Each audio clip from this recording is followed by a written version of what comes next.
Cendol ini, yang kalau di UI Profesor Cendol ini, meninggal berdua tuh suami istri. Oh iya. Nah anaknya kalau satu-satunya tuh si pria untuk bayar rumah sendiri, bangku itu tinggal sendiri. Tahu si Arif nggak mau main sama dia lagi. Nah, Cendol ini kan di mana keluarganya. Nah, kemarin dia nyari buat barang di orang tuh buat ngasih ke Bang Raden. Rumah dia gede banget tuh. Sekarang dibeli sama Siloam. Tapi Siloam nggak mau mereka ada di situ. Tidak nggak berani. Jadi tiba-tiba mereka nggak. Halo kerabat Nara, apa kabar? Suara saya terdengar tidak ya? Bisa dibantu lewat ruang obrolan?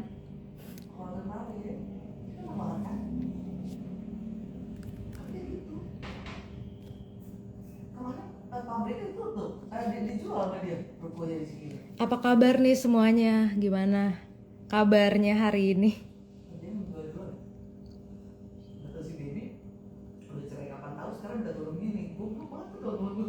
Oke, terima kasih Nurul titik Komariah 73 terdengar. Makasih Mbak.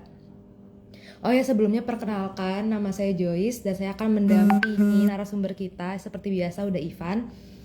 Tapi hari ini spesial karena moderatornya itu adalah salah satu dari antara kerabat Nara.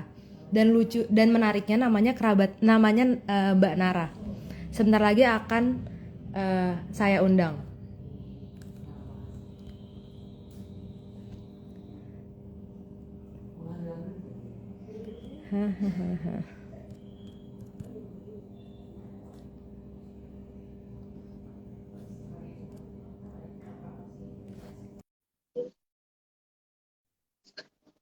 Oke, kita menunggu Mbak Naranya untuk bergabung. Halo Mbak Nara. Halo Mbak Joy, salam kenal. Salam kenal Mbak. Mbak gimana nih kabarnya? Sepertinya udah siap banget nih untuk memandu episode kali ini. Aku lebih ke deg-degan banget sih. Soalnya aku, ya gitu deh. Nanti ya cerita panjang lebaran nanti pas kita. Ya, udah siap. Sebelumnya aku pengen tahu nih Mbak, gimana sih proses nih sampai bisa menjadi moderator tabah kali ini? Oke, sebetulnya mengejutkan ya, tiba-tiba jadi diajak jadi moderator juga di Nara Bahasa. Sebelumnya salam kenal kerabat Nara semua. Perkenalkan, saya Nara. Ya, saya Nara yang di sini sebagai kerabat Nara menemani Mbak Joyce malam ini sebagai moderator untuk episode Tabah yang ke-94 ya Mbak ya. Iya. Oke, mungkin kalau sedikit cerita, jadi sebetulnya bermula dari ada rapat waktu itu barengan dengan Uda Ivan Lanin dan juga tim Nara Bahasa, di mana memang perusahaan tempat saya bekerja itu berencana untuk mengadakan suatu pelatihan yang melibatkan tim Nara Bahasa sebagai pengajarnya. Nah di rapat itu tiba-tiba Uda Ivan tuh bilang, kok tulisannya Nara juga ya gitu. Dikiranya saya tim baru dari Nara Bahasa gitu. Dan ternyata sebetulnya memang nama saya kebetulan Nara gitu. Jadi diingatkan oleh salah satu tim dari Nara Bahasa kalau namanya memang Nara. Ya udah tiba-tiba udah kan bilang kalau mau nggak kapan-kapan jadi moderator di acaranya Nara Bahasa. Kira-kira awal mulanya kayak gitu sih Mbak Joyce. Oh iya, oke nih. Kebetulan banget nih Mbak, udah pukul 8. Mungkin aku bisa undang dulu, nanti bisa kita lanjutkan lagi mungkin ya. Boleh. Oke, sebentar ya. Invite.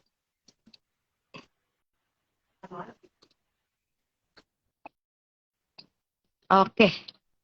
Tadi aku sempet lihat Instagramnya Mbak Nara. Ternyata kita satu alma mater tahu Mbak. Iya. Halo. Iya. Halo, Halo Mbak Nara. Malam muda. saya TBL. Dia berhadapan dengan Mbak Nara. Itu kayak memanggil diri sendiri.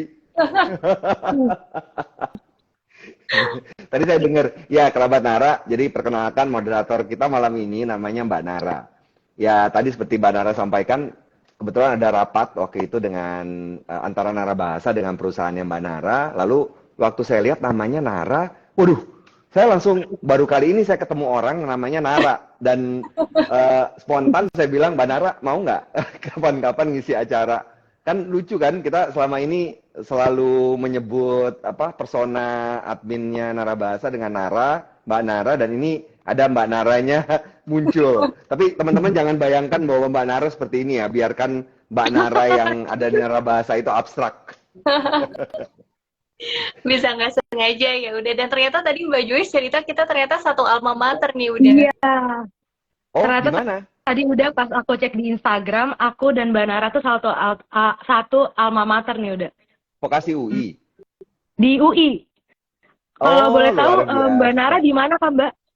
Aku di ekonomi Mbak, Oh, di manajemen. wah.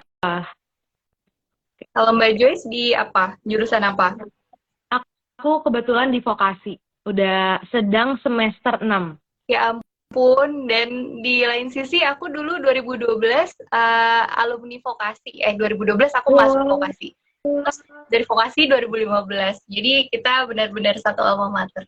Wow. Iya, Mbak, jurusannya apa, Mbak? Aku dulu komunikasi. Oh, aku juga komunikasi, tapi kan sekarang udah dibikin cabang gitu kan. Aku di broadcasting, di penyiaran. Ya ampun, sama banget. Gimana nih kita hari ini udah bersama dengan Jadi saya berhadapan dengan alumni-alumni dari ilmu komunikasi. kira-kira gitu. Ini Oke, agak putus-putus di tempat saya nih, sebentar ya. Oke, Kerabat udah. Nara mudah-mudahan cukup lancar ya. Iya. Lancar sih udah. Oke. Oke, udah, dan Mbak Nara udah siap kah? Biar kita segera Udah. mulai. Yap. Ntar dulu, tanya dulu. Oke. Mbak Nara masih deg-degan nggak? Wah, masih udah. Dekannya nggak selesai-selesai dari tadi siang. Sampai sekarang ketemu Udan sama Mbak Joyce tetap deg-degan. Jadi semoga dekannya ini ya, melebur bersama Ya, dengan pertanyaannya kerabat Nara yang kita mau bacakan. kita santai aja. Kalau Santai. berbicara di depan publik itu kan, berbicara di depan publik itu memang bagian terbesar yang harus kita hadapi itu adalah perasaan cemas. Cemas kita salah ngomong, cemas kelihatan gugup. Tapi justru itu menunjukkan bahwa kita peduli. Justru kalau misalnya kita sama sekali nggak cemas, itu kan aneh kan? Maksudnya saya sendiri nih, kalau misalnya saya mau mengajar atau seperti ini aja nih, pasti beberapa menit sebelumnya saya duduk dulu, saya tarik napas, saya dengarkan musik. Itu akan membuat kita menjadi jauh lebih tenang. Itu kalau dilihat, saya kan kebetulan senang nonton NBA ya. Harusnya nyebutnya NBA sih. Saya senang nonton NBA. Tapi di situ kalau teman-teman perhatikan, para pemain NBA ini sebelum mereka bermain, itu kebanyakan mereka akan mendengarkan musik. Itu cara mereka untuk membuat perasaan mereka menjadi lebih tenang. Setuju. Jadi ada caranya masing-masing gitu ya udah ya buat Ya. biar lebih Oke. ya biar terburu-buru. Oke, sepertinya koneksinya sudah aman ya udah, dan Mbak Nara. Sebelumnya Mbak, mungkin nanti pertanyaannya kita membacakannya selang-seling ya. Oke, siap Mbak Joyce. Oke, kita mulai ya. Pertanyaan pertama itu dari Vera Anesia. Apa singkatan bahasa asing sering dibaca dengan huruf Indonesia? Misal air conditioner dibacanya AC atau AC. Oh, ini kalau aturannya sebenarnya singkatan di dalam setiap bahasa itu dibacakan sesuai dengan cara bahasa tersebut melafalkan huruf. Contoh nih, kalau orang penutur bahasa Inggris ketika mereka mengucapkan singkatan DPR, itu mereka nggak akan bilang DPR, mereka akan bilangnya kan DPR kan, pasti begitu. Atau TNI, mereka akan bilangnya TNI, mereka nggak akan bilang TNI. Jadi dengan logika seperti itu harusnya ketika kita mengucapkan singkatan bahasa asing, kita mengucapkannya seperti huruf-huruf dalam bahasa kita. Masalahnya kita tidak terbiasa dan kadang-kadang kita merasa bahwa kayaknya kampung banget ya, kayak saya tadi aja ya. Saya aja itu ragu untuk bilang NBA. Saya akhirnya bilangnya NBA. Padahal harusnya kan saya harusnya malu pada diri saya sendiri, harusnya saya bilangnya NBA. Jadi Aceh ini dibacanya harusnya Aceh. Oke, begitu ya kerabat Nara. Walaupun agak asing di telinga, tapi kalau dibiasakan pasti jadi biasa kok. Iya, dan ternyata nggak tahu ya, aku pribadi berarti selama ini salah nih Mbak Joyce, udah tahu bilangnya remote AC, remote AC. Ternyata AC ya, berarti biasa-biasa kalau ngomong remote AC, yang mana remote AC? Ya, kemungkinan besar orang-orang akan melihat kita dengan muka aneh. Hah? kok Aceh ya? Ya, nah di sini nih. Nah ini kemudian jadi masalah. Kita sudah tahu kaidah yang baku. Terus apakah kita perlu bersikukuh menggunakan kaidah baku tersebut? Kalau menurut saya nih ya, ragam percakapan, ngomong dengan teman di lingkungan yang santai, itu sih saya pikir tidak terlalu bermasalah. Kan toh yang namanya bahasa itu juga kalau salah juga tidak akan dihukum Tuhan di neraka kan. Jadi ya kalau kita merasa orang-orang di sekitar kita bakal aneh mendengar kita mengucap AC, ya sudah kita gunakan AC aja. Oke, jadi kalau bahasa masih diperbolehkan gitu ya, udah. Ya. Oke. Oke, mungkin berarti kita boleh lanjut ke pertanyaan selanjutnya kali Mbak Joyce ya. Iya. Oke, pertanyaan selanjutnya. Dapur pertanyaannya, apakah ada pengoreksi bahasa baik lisan maupun tulisan di kalangan aparat negara? Ini pengoreksi ini maknanya macam-macam ya. Kalau diberi awalan pe itu kan bisa artinya pengoreksi berbentuk orang, bisa juga pengoreksi berbentuk alat. Saya nggak tahu nih maksud pertanyaannya apa. Kayak misalnya kalau kita bilang pengawas, pengawas itu maknanya bisa orang yang mengawasi, bisa juga alat yang mengawasi kan. Misalnya kamera pengawas kan bisa gitu. Jadi ini saya ambil dua-duanya aja. Yang dia maksud bisa berbentuk alat, bisa juga berbentuk orang. Kalau berbentuk orang, yang saya tahu itu ada sewaktu kita membuat peraturan perundang-undangan.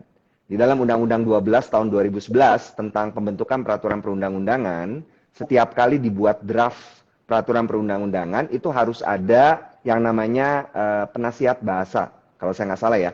Jadi itu adalah orang yang diutus oleh Badan Bahasa untuk menemani di DPR atau kementerian terkait sewaktu mereka membuat draft undang-undang. Itu ada peraturannya. Tapi cuman itu aja yang ada peraturannya. Di luar dari itu tidak ada. Nah, itu kalau dalam bentuk orang. Itu tulisan ya.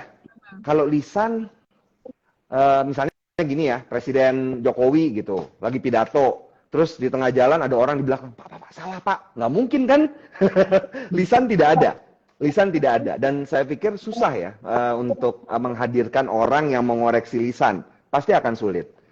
Terus itu kalau dari segi orang. Kalau dari segi alat, saat ini belum ada alat yang cukup canggih untuk membantu baik aparatur negara maupun kita ketika kita ingin tulisan kita diperiksa.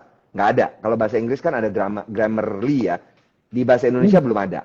Yang setahu saya paling ada itu CPB namanya, itu dari Badan Bahasa. Tapi CPB pun itu fiturnya masih sangat terbatas.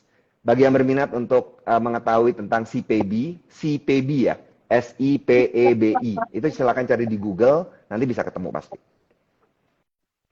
Ya, berarti bisa lewat CPB ya udah ya. Oke, terima kasih.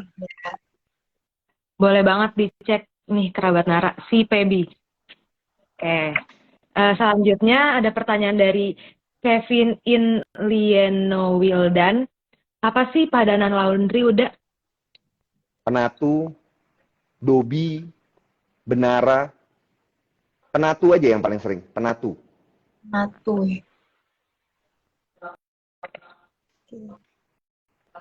Walaupun mungkin jarang ya udah ya dengar ya ada sih sempat beberapa kali gitu ya. Tapi kita lebih ya gitu. Lebih seringnya ngomongnya laundry ya. Jadi mungkin ketika ada orang ngomong penatu itu apa gitu. Justru kan kadang-kadang ketika kita menggunakan kata yang jarang diketahui orang, justru akan menarik perhatian kan. Penatu apa sih? Lumayan bahan ngobrol.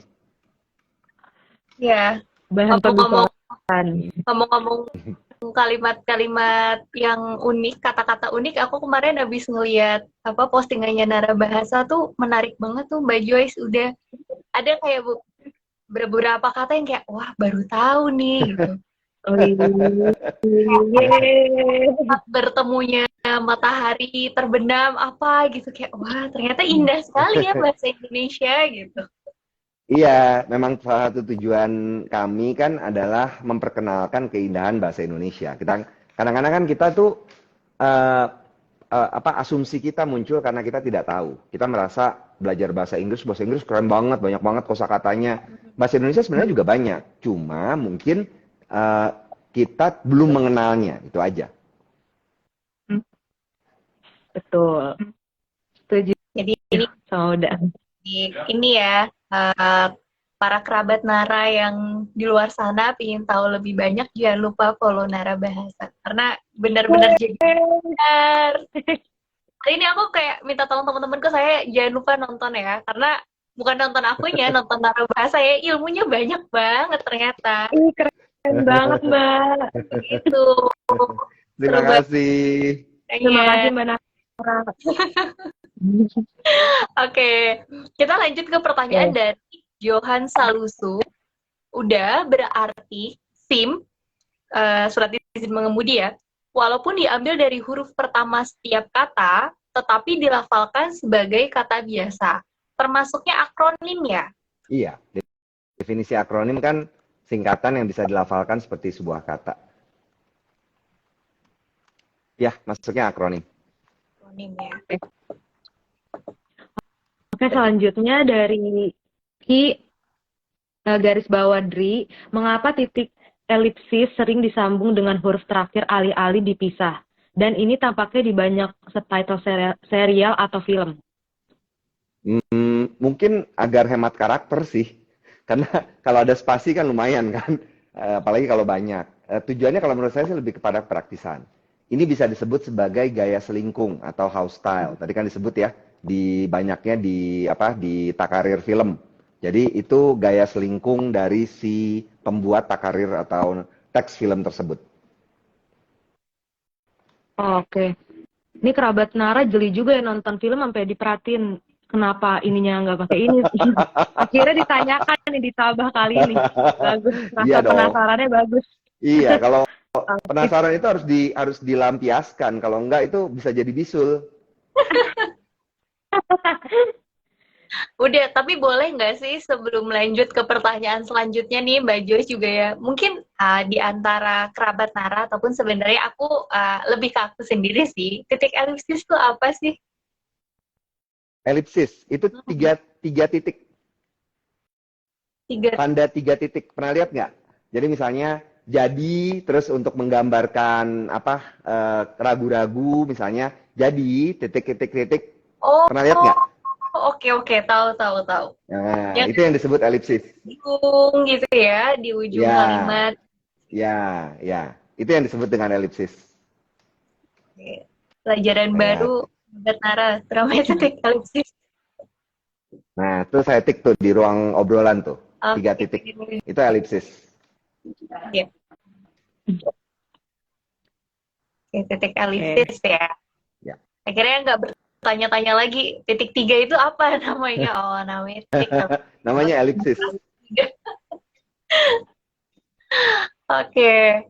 Nah, pertanyaan selanjutnya dari Afifmu, mungkin ini maksudnya seberapa dalam atau seberapa jauh kali ya? Seberapa dalam bahasa Indonesia dikaji dan disepakati, dan siapa yang berwenang mengenai hal tersebut? Apakah mungkin tahu asal sepakat saja dalam suatu komunitas atau ada yang menyepakati ataupun berwenang terkait dengan hal tersebut udah? Ya. Di dalam sebuah negara itu kan ada peraturan perundang-undangan. Itulah yang kemudian saya ngomongnya agak serius nih karena pertanyaannya ini pertanyaan orang yang memang mungkin belum tahu ininya aturannya. Pasti ada aturan dalam sebuah negara. Contoh misalnya, pertanyaan yang akan sama juga seperti ini. Kenapa sih kita mesti dikenakan pajak? Misalnya kayak gitu ya. Pasti orang-orang yang nggak tahu tuh akan bertanya seperti itu. Ya itu untuk membiayai kegiatan negara. Itu contohnya. Siapa sih yang berwenang nentuin pajak? Ya Ditjen Pajak karena ada peraturannya. Itu. Nah sama juga. untuk bahasa, kita punya yang namanya Badan Pengembangan dan Pembinaan Bahasa. Aturannya itu ada di Peraturan Pemerintah 57 tahun 2014. Mungkin penanya tidak akan terlalu peduli peraturannya apa ya, tapi yang jelas dia punya rasa ingin tahu, mungkin berontaknya, kenapa sih bahasa mesti diatur-atur? Bahasa perlu diatur-atur agar 270 juta penduduk Indonesia memiliki cara yang sama untuk mengungkapkan sebuah konsep. Bayangkan, kita itu punya 718 bahasa daerah. Ini Ito saya ini orang Batak nih dia. Dia mungkin punya cara sendiri untuk ngomong sesuatu. Ketika dia masuk ke sebuah kantor yang di situ ada orang Sunda, orang Jawa, orang Makassar, orang Bugis, cara orang dari setiap bahasa itu, dari setiap suku, itu mungkin akan berbeda-beda. Kita jadinya memerlukan sebuah penghubung. Itulah yang disebut dengan bahasa persatuan, bahasa komunikasi. Bahasa Indonesia berperan seperti itu. Jadi yang diberi tugas untuk mengatur pengembangan dan pembinaan bahasa Indonesia adalah Badan Pengembangan dan Pembinaan Bahasa Indonesia. Itu di bawah Kemendikbud. Mereka lah. Seberapa dalam, saya nggak tahu pasti ya jumlah pegawai di Badan Bahasa berapa. Tapi saya duga sekitar 300 mungkin ada ya harusnya ya. Dan mereka punya perwakilan di semua provinsi yang ada di Indonesia. Hampir semua. Bentuknya itu balai dan kantor bahasa. Jadi berapa dalam? Dalam banget. Jauh lebih dalam daripada pengetahuan bahasa yang mungkin dimiliki oleh penanya ini. Jadi yang jelas, percayalah urusan bahasa di Indonesia itu ditangani dengan serius. Kalau merasa bahwa itu nggak ditangani dengan serius, mungkin karena kita masih pakai kacamata kuda. Kita belum tahu siapa yang melaksanakannya. Jadi itu jawabannya dilaksanakan sedalam apa? Dalam banget. Itu melibatkan para akademisi juga di berbagai kampus. Itu ada jurusan linguistik, ada jurusan pendidikan bahasa dan sastra, ada jurusan sastra. Dan semuanya itu setiap tahun pasti membuat jurnal-jurnal penelitian di berbagai aspek kaidah linguistik. Mulai dari fonologi, morfologi, semantik, pragmatik, macam-macam. Jadi diurusin dengan cukup baik kok bahasa kita itu. Oh, oke. Mungkin itu seperti kata-kata yang tadi mungkin ya udah penatu, dobi. Gara-gara itu dia jadi bertanya seperti itu. Siapa sih yang mengesahkan, nggak asal-asal tiba-tiba katanya muncul aja gitu. Mungkin. Iya ya, kalau dipikir kadang ada kata-kata yang ini tuh awal mulanya dari siapa ya, atau ya siapa sih yang memperkenalkan kata-kata ini tuh sebagai ya udah yang kita pakai dalam keseharian gitu misalnya. Ya. Betul. Oke. Selanjutnya pertanyaan dari Nisa Rahayu, udah alamat domisili itu apakah tidak sama dengan alamat sesuai KTP? Alamat domisili adalah alamat tempat tinggal. Kayak saya gitu misalnya. Alamat KTP saya itu di Kebayoran Baru. Sementara alamat domisili saya adalah di Kebayoran Lama. Jadi alamat domisili bisa berbeda dengan alamat KTP. Alasannya kenapa? Males ngurusin KTP. Apalagi kalau kayak anak yang lagi kuliah gitu misalnya, kayak kayak Ito Joyce nih misalnya. Dia kemungkinan alamat KTP-nya di mana, alamat domisilinya di mana, ya nggak? Betul. Iya kan? Jadi Betul, alamat ya. domisili dan alamat KTP itu beda.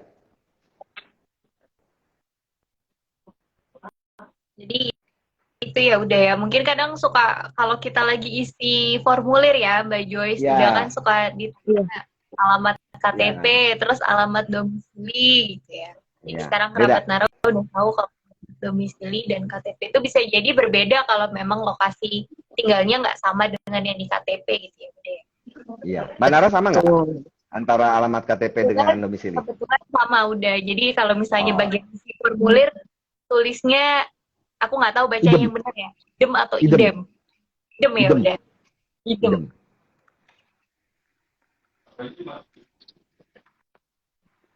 Oke.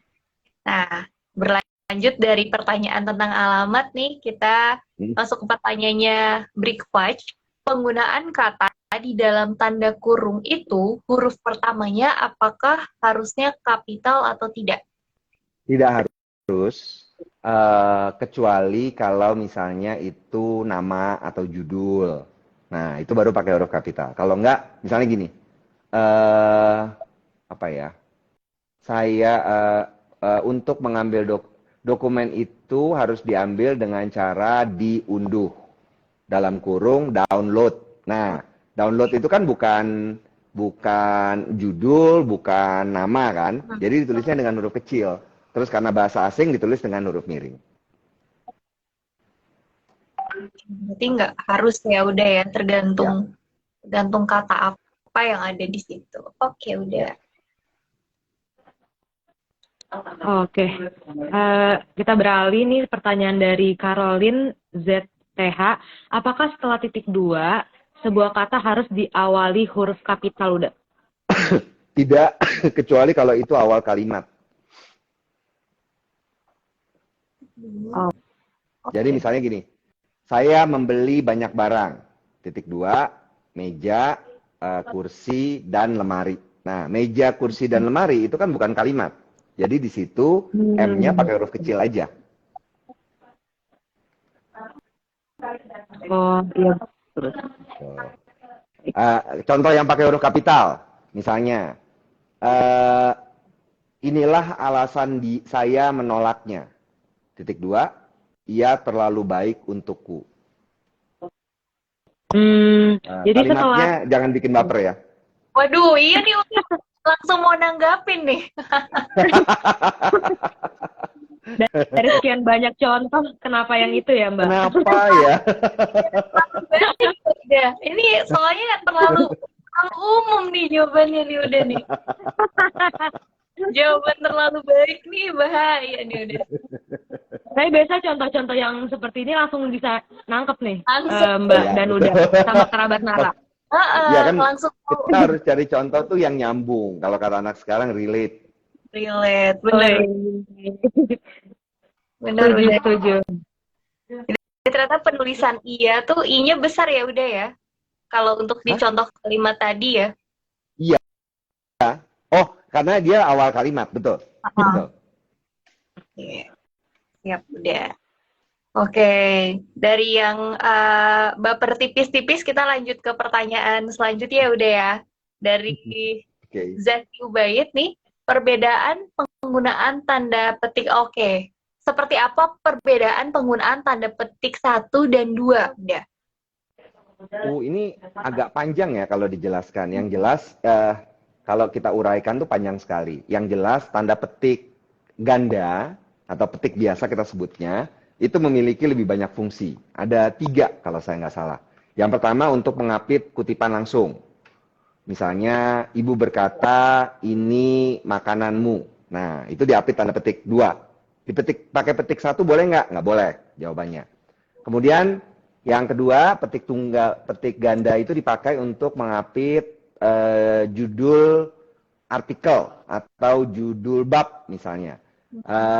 Penjelasan itu dapat dilihat pada bab pendahuluan. Nah, pendahuluannya diapit tanda petik 2. Di situ nggak boleh pakai petik 1. Jadi harus pakai petik 2.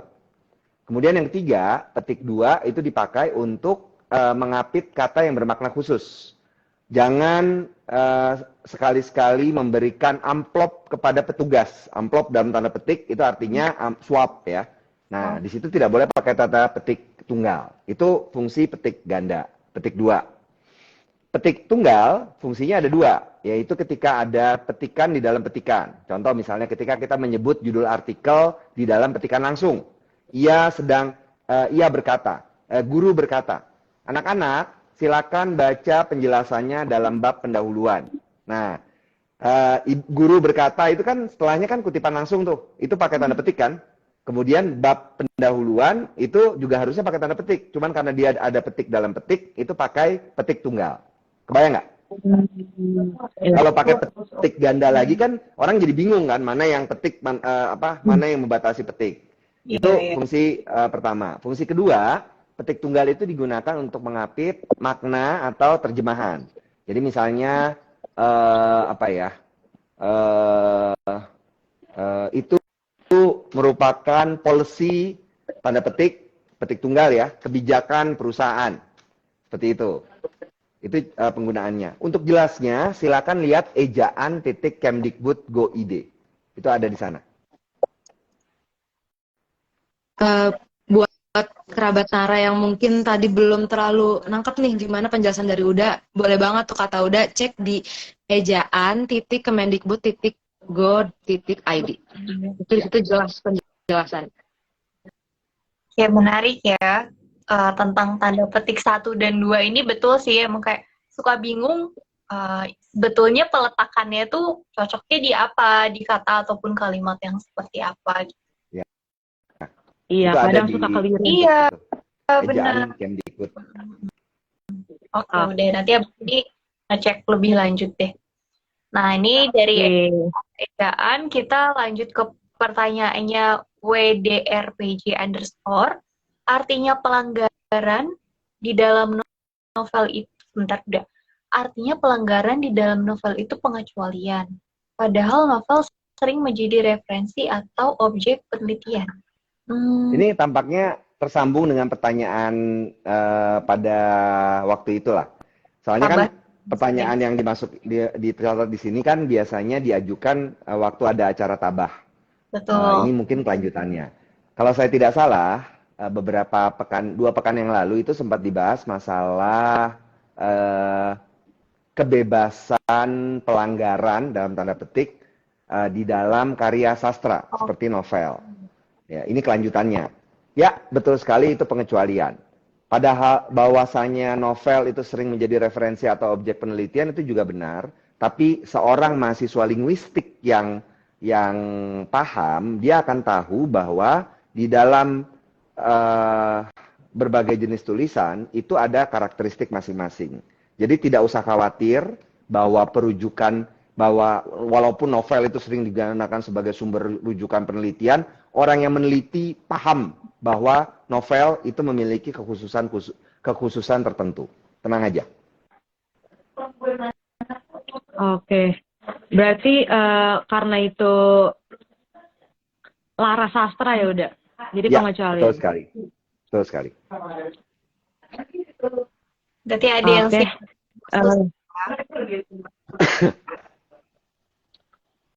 Oke, selanjutnya pertanyaan dari Aji Pangesti 67. Kata pun kan dipisah udah.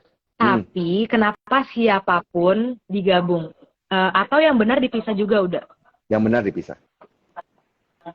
Oh. Siapa stasi pun. Kalau kapanpun, apapun dipisah juga tuh udah. Ya, dipisah juga.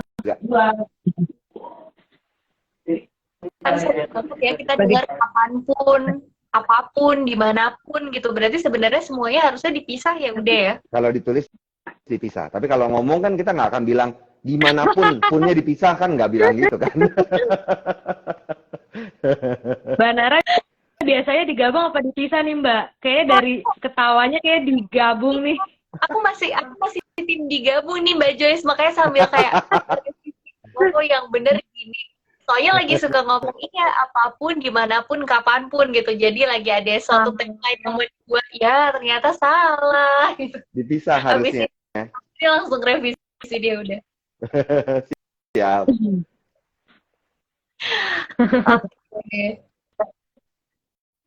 Nah selanjutnya pertanyaan dari Irvana 511. Jika akhiranlah tidak boleh dispasi, lalu bagaimana penulisan akhiran tersebut jika mengikuti nama orang? Misalnya namanya Rina. Apakah tulisannya jadi Rinalah, Rina Srilah, atau Rina Spasilah? Nah yang benar gimana tuh? Ini di pedoman EED tidak ada pernyataan eksplisit dan tidak ada contoh eksplisit. Tapi menurut saya boleh diberi tanda hubung biar orang tidak berpikir bahwa nama orangnya Rinalah. Jadi Rina tanda hubung lah. Boleh. Kasih tanda hubung ya. Ya. Jadi Rina strip lah gitu ya udah tulisan. Ya. Oke, sebelumnya udah atau Mbak Nara jika ingin minum terlebih dahulu, boleh. Aku semangat. Gimana Mbak Nara? Apa masih deg-degan? Deg-degan terus, tapi semakin semangat denger semangat dan menertawakan kesalahan diri sendiri sih Mbak Joyce, lebih tepatnya kayak tadi gitu. Ya ampun, ternyata selama ini apa yang aku lakukan semuanya salah. Enggak lah, Aduh, nggak semuanya senang salah banget lah. lihat respon-respon Mbak Nara. Iya, nulis yang kayak pun itu aku masih termasuk yang selalu menggabung udah. Jadi kayak mikirnya, lagian cuma satu kata ini kayaknya nggak dosa deh kalau digabungnya, ternyata salah udah. Tenang, tenang. Kesalahan ejaan tidak akan membuat kita masuk neraka kok. Bener-bener udah. Tapi seenggaknya jadi bisa ini kan, jadi bisa kalau pas lagi Memperbaiki. ngoreksi gitu, Ya. ngobrol-ngobrol sama temen, bener kata udah ada bahan bahasan. Siap. Kamu tahu nggak? Pun itu, siapapun itu kan ditulisnya dipisah. Oh Iya. ya, wah, jadi rame itu. Nanti ya udah bisa masuk bahan pelatihan kita nih udah. Ya gitu. Oke. Masuk. Oke. Aduh. Oke, kita lanjutkan lagi ya. Dari HFZHIMR, beda pakai RP dan IDR apa ya udah? Simbol mata uang kita itu Rp. Jadi kalau bicaranya simbol itu kita bicaranya Rp. Kalau IDR itu adalah singkatan 3 huruf. Mungkin mirip dengan lambang dolar yang seperti S dicoret dengan USD. Kurang lebih sama seperti itu.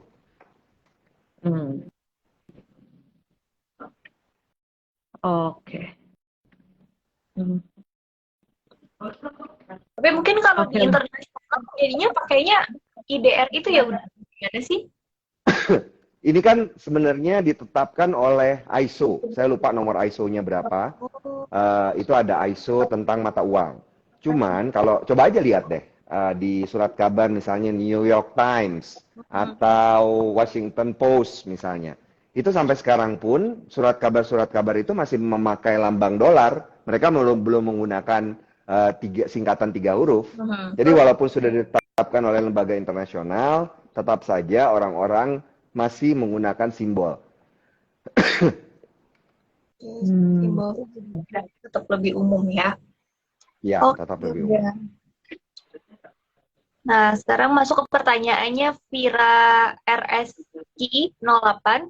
Interjeksi dalam dialog ditulis miring atau tidak?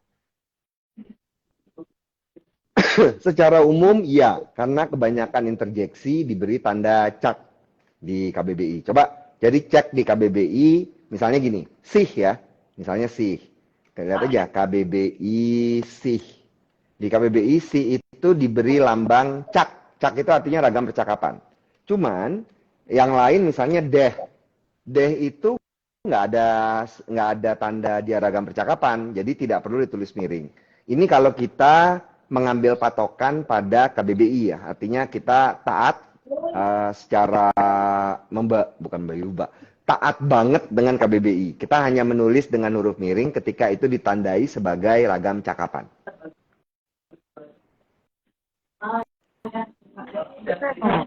Ragam cakapan sebutannya ya udah ya. Ya. Nah, ini ilmu baru lagi juga nih. Boleh banget nih, kerabat Nara dicatat biar nggak lupa apa yang tadi udah disampaikan sama Uda. Benar-benar. Oke, kita lanjutkan. Dari NRZAMM. Kalau penulisan SWT itu apakah menggunakan huruf kapital semua atau huruf kecil semua ataukah Subhanahu wa ta'ala namun tulisannya dimiringkan? Singkatan SWT itu boleh dipakai, S-nya huruf kapital, lalu diakhiri dengan tanda titik. Jadi S huruf kapital, W kecil, T kecil, titik. Boleh. Kalau mau menuliskannya panjang, Subhanahu wa ta'ala, itu ditulis dengan huruf miring. Karena itu merupakan transliterasi. Jadi dianggap masih bahasa asing, bahasa Arab. Wah, ini keren banget sih Mbak Joyce. Beneran aku dari tadi nungguin pas udah bilang S-nya besar gitu ya. Terus langsung oke, berarti W-nya besar, T-nya besar nih. Oke, sampai sini saya bener. Pas W-nya kecil, oke, coret. Kalau lagi main game itu tetot. Ampun. Oh, itu kan udah ya aslinya. Tulisnya S-nya besar, W-nya kecil, T-nya kecil, dan harus pakai titik. Ya, Berarti kalau misalkan ngomong Subhanahu wa ta'ala di grup WA agak PR ya, pakai garis miring. Jadi Iya. lebih baik disingkat. pakai huruf miring, bukan garis miring. Iya, pakai huruf miring maksudnya. Cetak miring gitu ya Cetak penulisannya. miring, boleh. Tulisannya. Ya, PR tuh, kayak gitu. Gitu.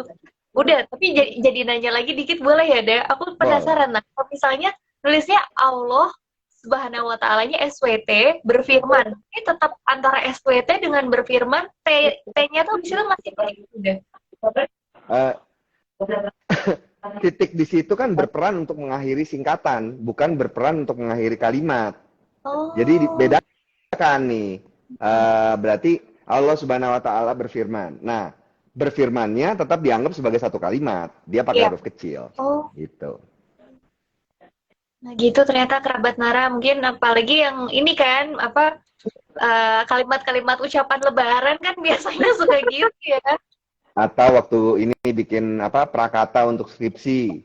Terima kasih kepada Allah Subhanahu wa ta'ala. Puji syukur kami. Ya, berarti Sepertinya kalau misalkan di skripsi mungkin disalahkan, tapi saat lebaran kayaknya nggak ada yang disalahkan deh. Soalnya lagi lebaran Iya. keadaannya. Maaf-maafan. Maaf-maafan. Ya lagi pula misalnya tadi ya, Mbak Joyce, Ito Joyce kan bilang waktu bikin pesan WA, yang mesti kita ingat, pesan WA itu kan sebenarnya bentuk percakapan yang dituliskan. Tidak ada kewajiban kita untuk benar-benar mengikuti kaidah bahasa formal sewaktu kita menulis pesan WA. Kecuali kalau misalnya mungkin pesan WA-nya itu dikirimkan kepada atasan kita atau dikirimkan kepada mitra bisnis. Kalau gitu kan resmi ya, formal. Tapi kalau dikirimkannya kepada teman, kepada saudara, ngomong, ya lihat aja kan misalnya di grup WA-nya Narabahasa. Kita kalau biar memperhalus penyampaian, kita bilangnya kan oke, E-nya banyak gitu. Iya, A-nya banyak. Kan gitu kan? Itu Joyce. Betul. aduh ya itu bener banget lagi udah kalau hurufnya cuma satu suka ini kalau bahasa anak sekarang overthinking ya kayaknya kesel Iya. deh. Kayaknya marah deh. Iya. Sama Mbak, saya juga mikir kayak gitu. Apa juga sih ya? Berarti di semua tempat sama ini kayak gini. Oke. Nah, ngomongin iya, A-nya banyak, oke, E-nya banyak. Ada pertanyaan nih udah dari Suci Anissa 24. Ya. Katanya siapa sih yang masukin kata-kata ke dalam KBBI udah? Ya, pemilik KBBI lah. Bisa dicek kan di KBBI Kemdikbud.go.id, itu ada tulisan tuh di atasnya, Badan Pengembangan dan Pembinaan Bahasa. Di bawahnya juga ada tuh, Badan Pengembangan dan Pembinaan Bahasa. Oke. Awal tadi ya. Buat yang penasaran bisa dicek langsung. Oke, KBBI selanjutnya Kemdikbud. pertanyaan dari Lubis.LA. Saya mau bertanya, apakah kata asing baru dikatakan sebagai kata serapan ketika sudah dimasukkan ke dalam KBBI atau tidak? KBBI, kata serapan itu kan kata yang sudah kita adopsi ya. Kalau melihatnya secara formal, ketika kita ditanya, ini emang udah baku ya? Orang kan biasa bertanya kayak gitu. Kalau kita bilang, udah, buktinya apa? Karena orang akan nanya gitu kan. Nah, ketika kita bilang kayak gitu, bukti yang bisa kita tunjukkan adalah KBBI. Jadi secara formal, sebuah kata serapan dianggap baku berlaku ketika sudah dimasukkan ke dalam KBBI. Itu formal. Namun juga bukan berarti kemudian kita harus selalu bergantung dengan KBBI. Kita bisa saja membentuk serapan baru. Asal kita mengikuti kaidah penyerapan. Untuk kaidah penyerapannya apa? Bisa dilihat di ejaan Kemdikbud.go.id, lihat bab 4 tentang penulisan unsur serapan. Misalnya gini, kita menemukan kata baru nih di dalam misalnya apa? Kita mau menyerap spaghetti. Spaghetti itu dalam bahasa Italia kan T-nya 2. Kita bukalah itu pedoman penyerapan. Di situ kita lihat konsonan rangkap biasanya akan diserap menjadi konsonan tunggal. Dari situ kalau kita mau menyerap spaghetti, boleh aja tapi T-nya jadi satu gitu. Atau kita mau menyerap lato-lato. Lato-lato dalam bahasa Bugis itu ditulis dengan 2 T. Ketika itu mau kita serap ke dalam bahasa Indonesia, kita tulisnya jadi lato-lato. Walaupun di dalam bahasa Bugis, lato yang satu huruf artinya kakek. Kita nggak peduli. Karena bahasa Indonesia dan bahasa Bugis punya aturan sendiri. Itu. Nah itu, jadi sebenarnya boleh aja kita buat. Cuman kalau yang ditanya, apakah sebuah kata serapan itu dianggap baku setelah masuk KBBI, saya mungkin akan menjawabnya iya. Kenapa? Karena itu satu-satunya bukti yang bisa ditunjukkan kepada orang. Kan nggak bisa ngomong kata udah Ivan itu udah baku kok, tapi nggak di KBBI, nggak bisa kita ngomong kayak gitu kan? Benar-benar.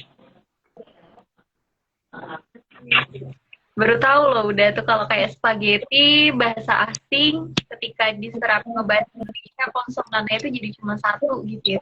Ya itu ada di bab 4. Salah satu lagi contohnya kan sekarang ini banyak chef-chef kan di acara televisi. Tulisannya gimana? CH kan? Kalau kita mau menyerap itu ke dalam bahasa Indonesia, kita akan lihat di dalam pedoman penyerapan bahwa CH itu bisa diserap menjadi K, bisa diserap menjadi C, bisa diserap menjadi S. Contoh, kalau yang diserap menjadi K itu misalnya karakter. Karakter itu kan CH kan bahasa Inggrisnya kan. Diserapnya menjadi K. Kemudian kalau yang diserap menjadi S itu misalnya brosur. Brosur itu CH juga tuh, brosur. Ya kan? Cuman kita nggak menyerap menjadi K kan, tapi kita menyerapnya menjadi S. Ada juga yang diserap menjadi C. Contohnya charter, pesawat charter. Kan nggak menjadi pesawat Carter atau pesawat charter kan enggak, tapi pesawat charter. Jadi CH bisa diserap menjadi K, bisa diserap menjadi S, bisa diserap menjadi C. Pertanyaannya, kalau kita mau menyerap chef, kita serapnya jadi apa? Jadi chef, jadi chef, atau jadi chef? Paling enak yang mana? Paling enak yang mana? Coba. Menurut saya paling enak pakai S. Chef. Iya. Ya kan? Chef. Yang jelas chef nggak mungkin. Tapi nggak juga S-nya dipakein Y gitu nggak ya udah jadinya Enggak. chef ya bukan chef gitu Bukan ya. chef, bukan. Karena kan kita lihat kan eselon atau misalnya brosur itu kan kita menyerapnya menjadi S aja, bukan brosur pakai Y kan enggak. Iya iya iya. Brosur ya. Polanya ada. Sama seperti ini ya udah klasik. Jadi itu tengahnya kan ada S, ada C, tapi jadinya klasik. Ya. Oh C iya. itu jadi K kan? C Iya. itu jadi K. Terus klasik S-nya kan S-nya 2 tuh sebenarnya bahasa Inggrisnya. Kita serap jadi 1. Kaidahnya ada. Iya. Oke, menarik banget nih. Jadi mau belajar bahasa Indonesia lagi nggak sih Mbak Joyce? Ya walaupun mungkin kamu setiap hari ya. Oh iya, dia sih terbanting-banting. Setiap hari mendengarkan cek KBBI. Iya. Seru banget. Ngomongin CH aja ternyata ada pakemnya sendiri-sendiri. Iya. Betul. Oke, kita masih ada beberapa pertanyaan, kita lanjut dulu ya udah. Ini pertanyaan dari underscore Krisna. Kalau katanya namun tidak menunjukkan tempat, melainkan menunjukkan situasi. Oke. Di mana itu selalu ditulisnya dipisah. Kenapa? Karena di mana kan nggak ada memana. Jadi kita cara untuk menguji apakah apakah itu dipisah atau dirangkai itu kita ganti dengan kata ke atau kata me. Kalau bisa diganti dengan ke itu menunjukkan tempat kan. Dia pergi ke Jakarta. Jadi kalau bisa diganti ke itu dia dipisah. Kalau bisa diganti dengan me, dia berarti menunjukkan kata kerja. Ditulisnya di rangkai. Nah sekarang di mana ke mana ada kan, tapi memana nggak ada. Jadi secara ejaan di mana selalu ditulis dipisah. Mengenai bahwa di mana itu digunakan untuk menunjukkan tempat, situasi, itu kalau secara tata bahasa sebenarnya dianggap belum tepat. Tapi kalau mau dipakai, ya pakai aja. Cuman tulisnya harus selalu dipisah. Saya baru tahu. Udah, dan aku pikir kayak ada saat di mana itu dipisah dan di mana itu digabung. Enggak. Semuanya selalu dipisah. Betul. Kecuali yang menyatakan tempat baru dipisah. Ya, kayak tadi di Jakarta. Ya. Iya. Di mana Oke. selalu dipisah.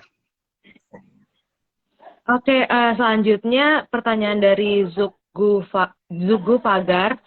Izin menanyakan penulisan sastra yang di belakangnya ada tambahan kata. Penulisan nama yang benar di bawah ini, sastra Jawa kuno, J dan K-nya huruf besar, atau sastra Jawa kuno, J-nya saja yang besar. Yang kedua, sastra Indonesia klasik, I-nya saja yang besar, atau sastra Indonesia klasik, I dan K-nya besar. Ini belum ada eksplisit ya di KBBI petunjuknya. Cuma kalau menurut saya loh ya, Jawa kuno itu dua-duanya huruf kapital, J dan K-nya. Kenapa begitu? Perasaan aja sih. Cuma perasaan saya biasanya benar. Terus Indonesia klasik, K-nya huruf kecil, I-nya huruf kapital. Kenapa beda? Perasaan aja. Saya belum punya jawabannya karena memang rujukannya nggak ada. Rujukannya nggak ada, mau dicari dimanapun juga nggak ketemu. Jadi paling nggak bisa bilang kata Ivananin gitu, silakan aja. Rujukannya nggak ada. Jadi berarti boleh ya udah kalau ada bingung nanti tanya udah, kalau belum ada rujukannya kata udah Ivan gitu ya. Ya habis nggak ada lagi yang bisa kita, ya ada mungkin yang bisa ditanya, cuman juga ya hal-hal kayak gini kan kecil banget ya, hanya satu huruf dikapitalkan atau enggak, itu saya pikir teorinya itu kalau mesti di berbagai variasi kita buatkan teorinya itu kan panjang sekali bukunya. Benar. Ini ngomong besok karena udah Ivan Lanin ini Mbak Joyce zaman aku kuliah di saat itu di 2000 termasuk Twitter ya. Jadi nama udah tuh naik banget gitu, sering jadi trending topic juga. Dan itu teman-temanku suka Ivan Lanin itu KBBI berjalan. Padahal Sampai saya belum sekarang tentu Mbak apa trending loh. terus Mbak. Masih ya, masih banyak. Iya, masih. Gitu. Legends. Apalagi paling enak kalau misalkan ada kata-kata yang kurang tahu, udah cek aja Twitternya udah. Langsung ada penjelasannya. Kadang kan orang suka cek HBBI terlalu gimana gitu ngomongnya. Udah cek aja Twitternya udah gitu. Soalnya buat saya ketika saya menjawab pertanyaan itu juga saya belajar kan.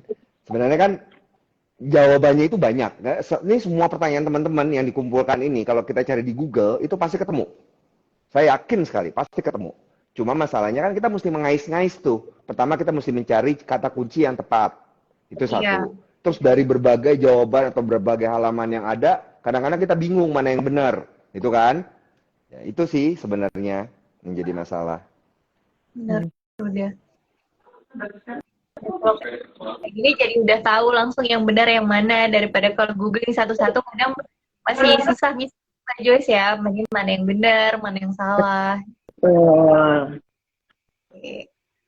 Nah, ini pertanyaan selanjutnya dari kalian. Kenapa KBBI tidak mengakomodasi hal yang real di lapangan? Karena saya masih gelisah dengan kata satai sebagai bentuk baku sate. Ingat, lapangan di Indonesia itu luas sekali loh ya, bukan cuma Pulau Jawa. Ada Sumatera, ada Kalimantan, ada Sulawesi. Pergilah kau ke Kalimantan, ke Batak, ke Sumatera, itu orang-orang di sana itu suka memakai ai, au. Hanya orang Jawa dan orang Sunda yang malas menggunakan kata-kata itu. Orang Jawa pakainya jadi pulau, nah harusnya pulau, jadi pulau. Jadi luaskanlah pandanganmu. Jangan gusar karena hal-hal kecil seperti ini. Saya sebel gitu loh dengan pertanyaan ini karena berulang terus. Itu masalahnya karena kita sempit memandangnya. Ingat, Indonesia itu ada 718 bahasa. Jalan-jalanlah. YouTube itu banyak. Tontonlah bagaimana orang-orang Indonesia melafalkan satai, cabai. Ada yang orang-orang menuturkan itu. Ya. Jadi jangan Ada. cuma lihat di kampung sendiri. Ternyata Wah, pengaruh galak dari nih. bahasanya ya udah ya, benar-benar.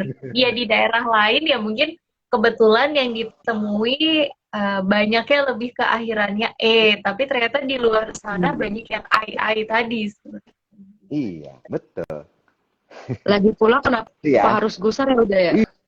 Iya, biasa aja lagi. Kita kan harus menghargai perbedaan. Kalau emang nggak nyaman pakai satai, ya tinggal pakai sate, nggak usah gusar.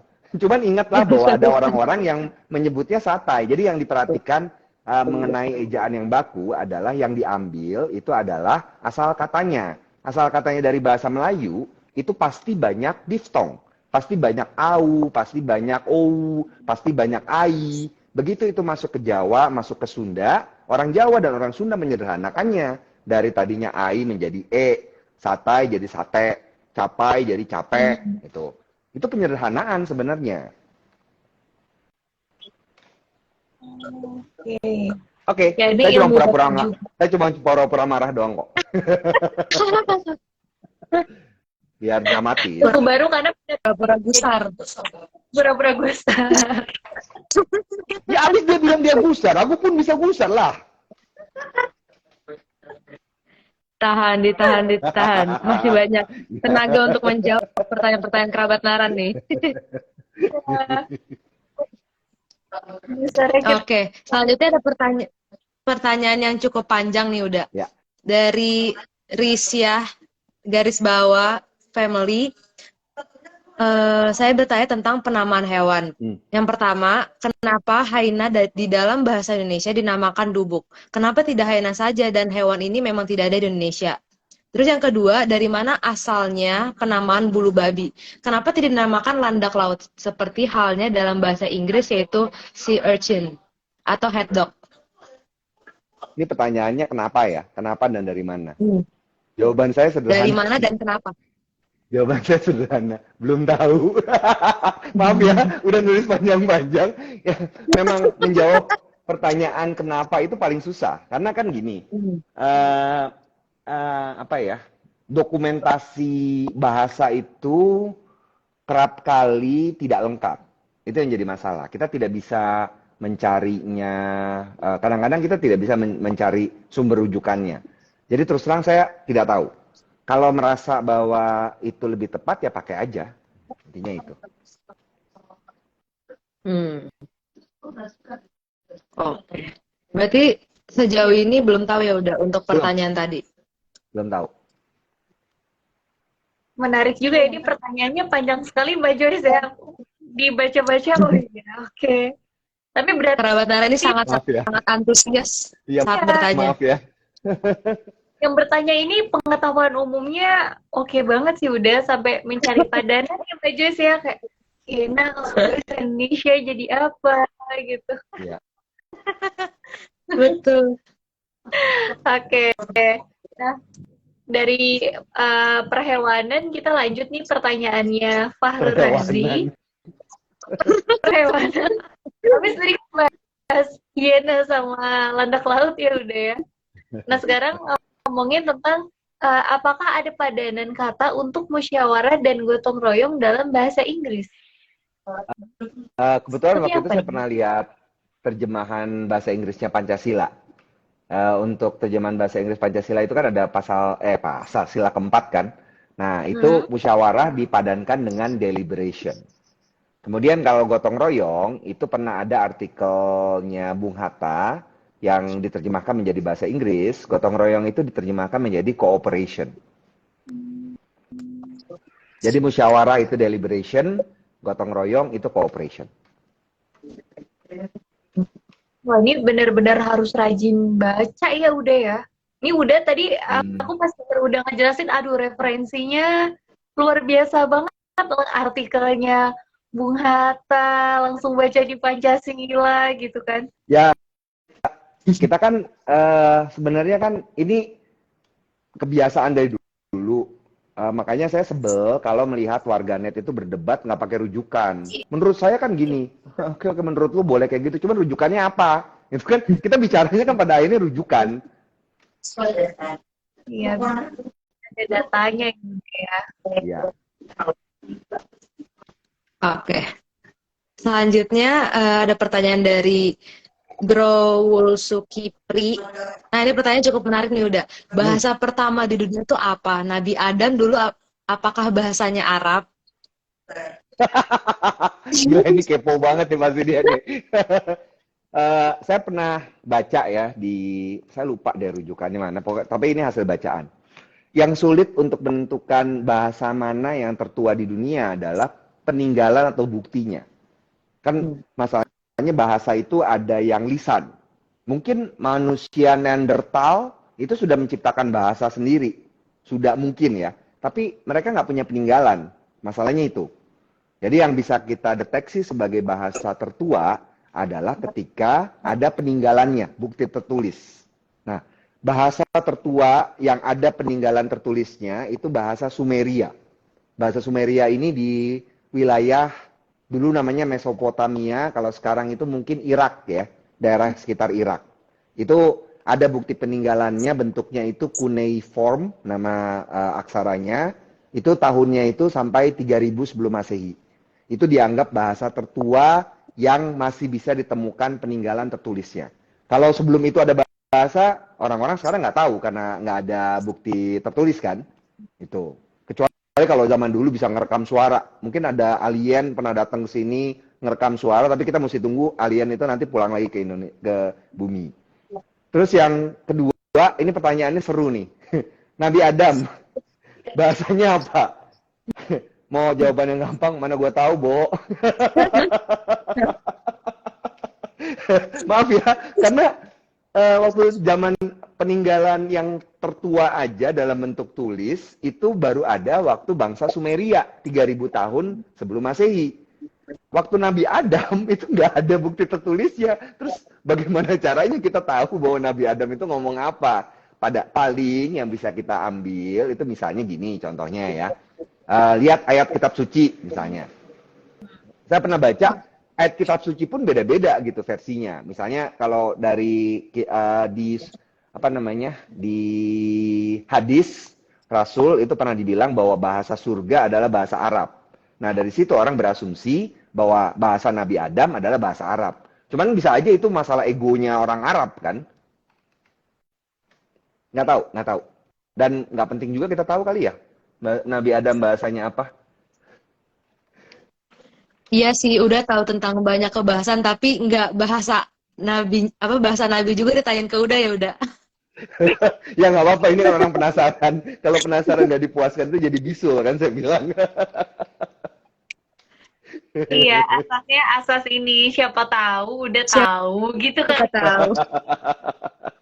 Tahu ini udah ditanyain Tapi aja.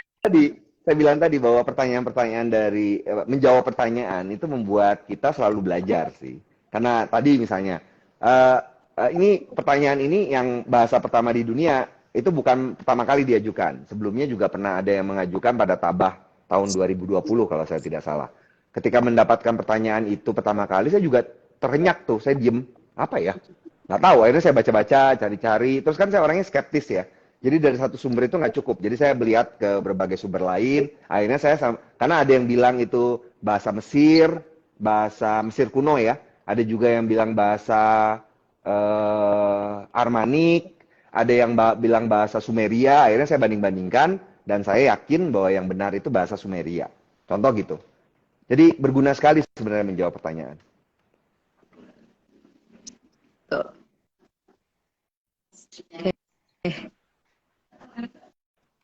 Oke. Nah, dari pertanyaan dari bahasanya Nabi Adam udah. Sekarang ini kita pakai bahasa yang, nah ini kalau yang buat suka bikin surat, ini pasti pertanyaan yang banyak juga ditanyakan. Pertanyaan dari Dina Reka, udah mau tanya, kalau penulisan yang benar itu apakah YTH titik atau YTH titik koma? Oh, YTH titik koma tuh ambigu loh, karena ada tanda baca titik koma. Iya, titik habis itu koma. Iya. Iya, iya kan? Tergantung maksud kita sebenarnya. Kan kalau kita pakai titik saja, itu berarti dia itu yang terhormat. Udah, titik. Di belakangnya biasanya nama. YTH misalnya Mbak Nara.